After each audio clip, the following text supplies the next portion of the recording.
What is good, Josh on this Smooth Game Man, back for yet another review, baby, here for anime, and yet another, hear me out real quick, because today, as you can tell by the title, we're doing with Girl Bravo. And if you haven't seen this one, another slice of life anime, another day-to-day, everything's constantly changing, but there's a centralized point to this one, right?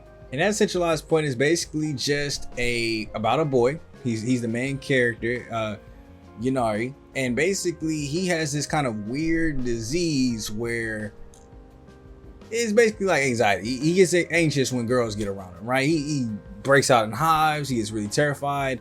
Even his girl best friend causes that to happen. When she touches him, he breaks out in hives, which no one understands why. She's trying to help him out with like fixing it, until one day mysteriously a girl from a faraway land appears in his bathtub. And then suddenly he realizes girls ain't that bad no more. You know, that's how it always, a girl randomly, mysteriously appears in your bathtub and all of a sudden they ain't that bad no more. You know, you don't have to go out and work for it no more. So they just appear at your front door like DoorDash, you know what I'm saying? No, but for real. So this girl appears from another planet where apparently only women exist. Very select few are able to go off and find a man or husband. And when they do, they're like with them for a little bit, but the man can never come back to their planet. They have to stay on Earth. So the girl gets there by accident. She doesn't even mean to like get there, and she appears in his bathtub, and it freaks him out. It freaks his girl best friend out. He thinks he's in there doing some stuff he shouldn't be doing, so she's constantly beating on him, right? And so that was my kind of turn off to it. It's almost like, if I had to compare it, it's like Sakura with Naruto. She's like unnecessarily hitting him when stuff ain't even really his fault. Like, he just gets put in awkward situations in almost every episode where she has to beat him up.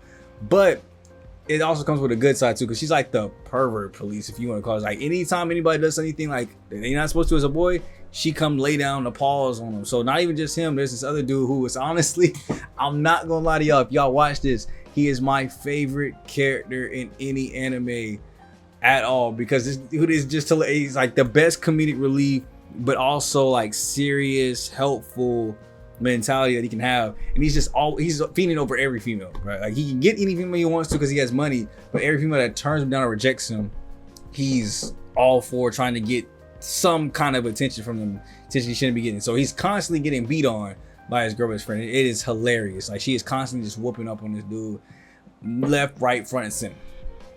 But basically, this girl comes from this faraway planet. She has never seen a boy before. She sees him. She's infatuated with him. They become like really good friends and everything like that. He finally starts to fall for her, but get this, the girl best friend actually likes him. So she's having to watch him love her. But the girl from the other planet don't even really know what love is, but she kind of like him too. And that's the only girl that don't give him high. So his best friend's trying to let it slide. And yeah, if you trying to follow everything that I'm saying right now, don't. Just go watch the anime yourself, bro. That thing is fire, bro. So like the different plot points, I mean, of course, there's a special, like, it's like a girl CIA that are sent to go retrieve women that leave without authorization or permission, or even by accident. So they're coming to try to get her. They find her, but they start loving Earth, so they chill out for a little bit. Her older sister's like really wanting a man, and she's like in her 30s. So I mean, fellas, think about it in real life. Women, when they hit their 30s, most of them generally start being like, all right, it's time. It's time to start searching, which we get upset about. Y'all take the social media about that all y'all want to, but that's exactly what's going on. She's in her 30s. She's like, I'm about to be 30. I gotta find me a husband. So she redirects the little female CIA agent that's supposed to get her sister. Now she knows her sister's safe. She's like, nah, okay, now I know she's safe. She can stay there. That's cool. Find me a husband. So then it turns into finding her a man. She gets there several times, but she meets up with the perverted dude, and then she realizes that she might not want a husband no more because she thinks all Earth dudes are like that. It is, I mean, I'm telling you, every episode is hilarious. He's always trying to what's that old phrase, man? If y'all watch Mario, y'all know what I'm saying, bro. This one phrase is literally on this man's mind all the time. Tommy, I've asked a question. What does GTD stand for? I answered your question. Got you, yeah. Man, you are in a court of law. There are a lot of people in here. We can't hear you. Your Honor, you're going to have to make them speak up. What does GTD stand for? Got the draws, okay?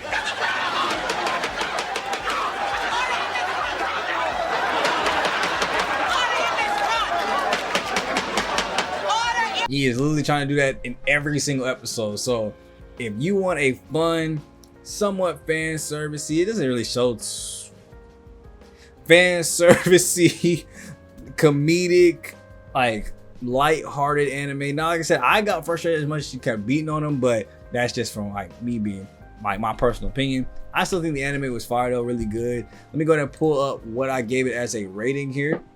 If you guys haven't been catching up with the review series, I actually have built out my anime ranking list now of all the animes that I've watched. So I've watched or completed or caught up to a total of 31 animes. And where would I put Girl Bravo? For me, it was 28 out of 31, and I put it at a 6. So still a very good anime, still a very good slice of life. It isn't my lowest slice of life. There's one more underneath it, and it's not even my worst anime. Obviously, being 28 and 31, I got 3 that are worse to me.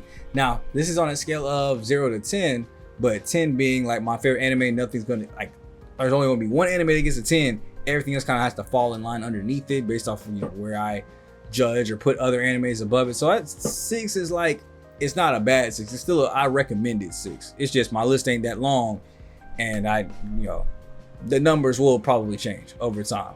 But it's not in my top 5. It's not in my top 20 right now. But we'll see as I watch more anime, does it stay in that top 30? So let me know if you guys do check it out, what you guys think about it. If you guys like it, don't like it, let me know down in the comment section. Come back to the video and let me know, or hit me up in my DMs and let me know that you guys tested it out and I put you guys onto something.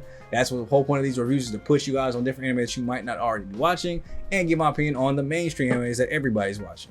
So right now I'm currently watching Fire Force, trying to catch all the way up on that. So I'm on episode 9, 8. So I just started it out, so I'm getting caught up. It's pretty far so far, I ain't gonna lie. I'm enjoying it a little bit. There's a lot of comedic relief, more fan service, but the action is kind of, right now I'm kind of on the action. I feel like there's definitely more action that can be done. Like my next anime review, you gonna want to check out if you like action, because that anime that I'm about to come up with, tough. But I'll catch you guys in the next one, man. It's me, boy Shot, Too Smooth, Black Avatar, aka King Leo, and I'll catch you guys in the next video, man. I'm going for the day.